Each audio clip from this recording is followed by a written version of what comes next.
Chapter 18. Righteous Judgments. John chapter 7, verses 10 to 24. But when his brethren were gone up, then went he also up unto the feast, not openly, but as it were in secret. Then the Jews sought him at the feast, and said, Where is he? And there was much murmuring among the people concerning him. For some said, He is a good man. Others said, Nay, but he deceiveth the people. Howbeit no man spake openly of him for fear of the Jews. Now about the midst of the feast Jesus went up into the temple and taught. And the Jews marvelled, saying, How knoweth this man letters, having never learned? Jesus answered them and said, My doctrine is not mine, but his that sent me. If any man will do his will, he shall know of the doctrine, whether it be of God, or whether I speak of myself. He that speaketh of himself seeketh his own glory, but he that seeketh his glory that sent him, the same is true, and no unrighteousness is in him. Did not Moses give you the law, and yet none of you keepeth the law? Why go ye about to kill me? The people answered and said, Thou hast a devil, who goeth about to kill thee? Jesus answered and said unto them, I have done one work, and ye all marvel. Moses therefore gave unto you circumcision, not because it is of Moses, but of the fathers. And ye on the Sabbath day circumcise a man. But if a man on the Sabbath day receive circumcision, that the law of Moses should not be broken, are ye angry at me, because I have made a man every whit whole in the Sabbath day? Judge not according to the appearance, but judge righteous judgments. John chapter 7, verses 10 to 24. After his brothers went to the Feast of Tabernacles, our Lord himself went to the feast, not openly, but secretly. Verse 10. The leaders in Jerusalem, expecting Jesus to be there, tried to locate him. Verse 11. Added to that was the public expectation.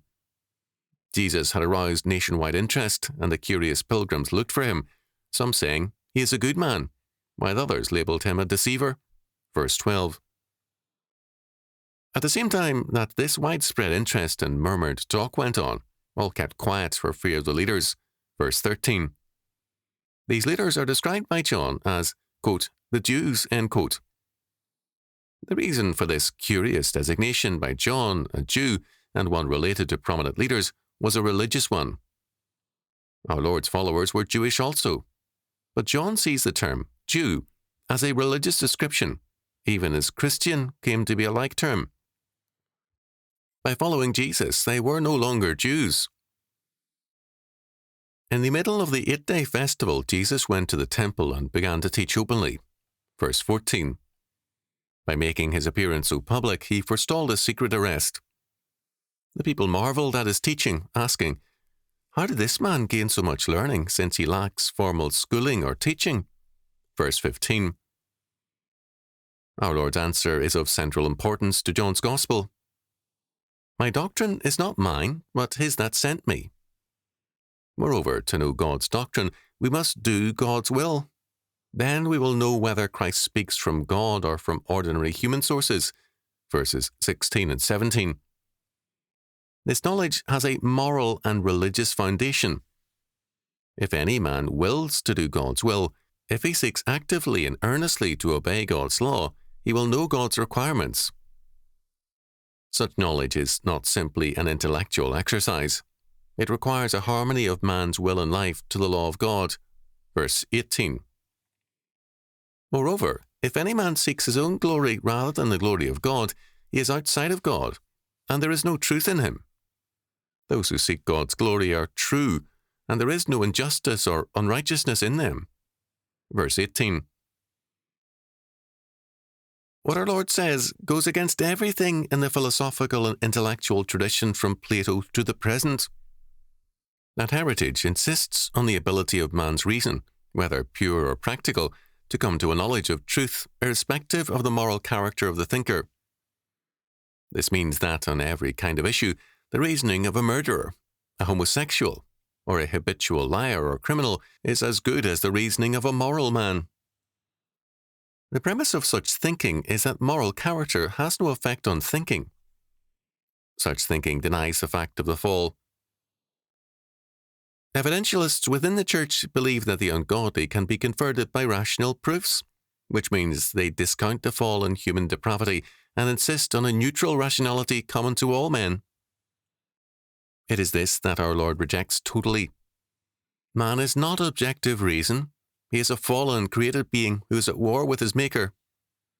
There is not a neutral bone in his body, and his every atom is a part of his revolt against God. Reason is a tool whereby fallen man denies his fallen being to a certain independence which he claims in order to separate himself from God. As Ronald A. Ward wrote, "The law, especially in its commandments, expresses the will of God." Compare Matthew chapter 22, verse 36.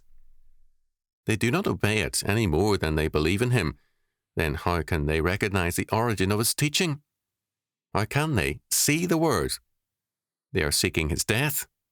Compare chapter 5, verse 18, chapter 8, verse 59, chapter 10, verse 31. Though they deny it. Chapter 7, verses 19 and 20.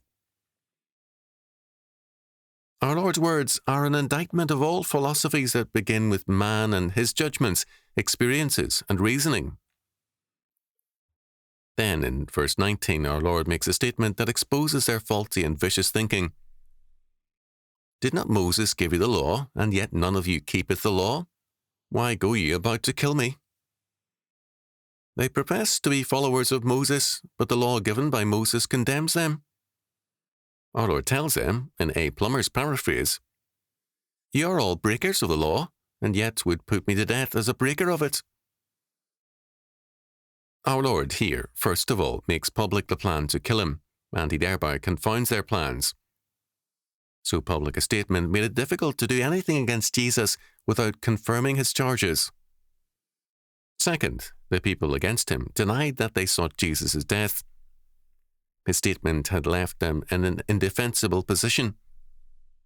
Third, they countered also with accusations of demon possession, a ridiculous charge against a miracle worker who had done good.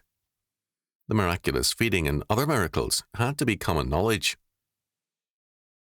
Then our Lord turns to the miracle of healing at the Bethesda pool, verse 21. A man could be circumcised on the Sabbath, according to religious leaders, without breaking God's law given by Moses. Why then is a miracle of healing on the Sabbath morally wrong? Verse 23. The law required circumcision on the 8th day, according to the common interpretation. We know now that only then does a newborn boy's blood coagulate to prevent bleeding to death. The law thus required waiting 7 days, but, as it was then interpreted, it supposedly required circumcision on the 8th day. If this 8th day fell on the Sabbath, the circumcision was still required and was not regarded as Sabbath breaking. This legal nicety is illustrative of Phariseeism. The emphasis was shifted from circumcision into the covenant to a strict requirement that it be done on the 8th day. Then, verse 24, our Lord says, "Judge not according to the appearance, but judge righteous judgment."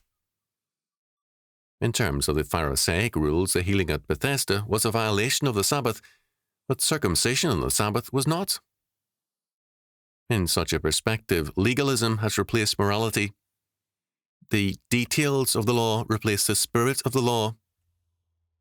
When Paul tells us, "The letter killeth, but the Spirit giveth life," 2 Corinthians chapter 3, verse 6, refers to this kind of Pharisaic practice. This point is a very important one, because too many churchmen are guilty of the same Pharisaism. To illustrate, Matthew chapter 7, verses 1 and 2 is commonly used with Pharisaic intent by many. "Judge not, that ye be not judged. For with what judgment ye judge, ye shall be judged. And with what measure ye mete, it shall be measured to you again." It is a common interpretation on the part of idiots within and without the church that this text forbids all judgment, whereas, in fact, it tells us that if we judge with false, non-biblical measures or standards, we shall be similarly judged. What is required of us, as our text tells us, is to judge righteous judgment with God's law as our measure of justice.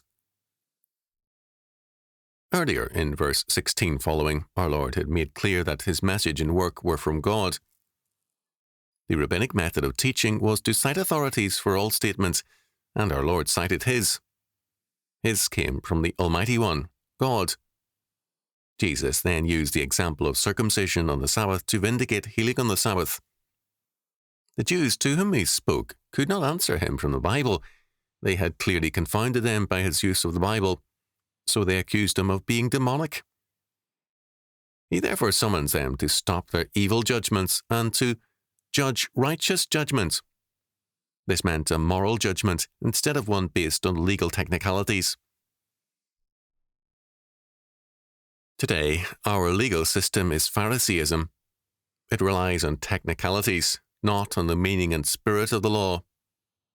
It is therefore evil and anti-Christian.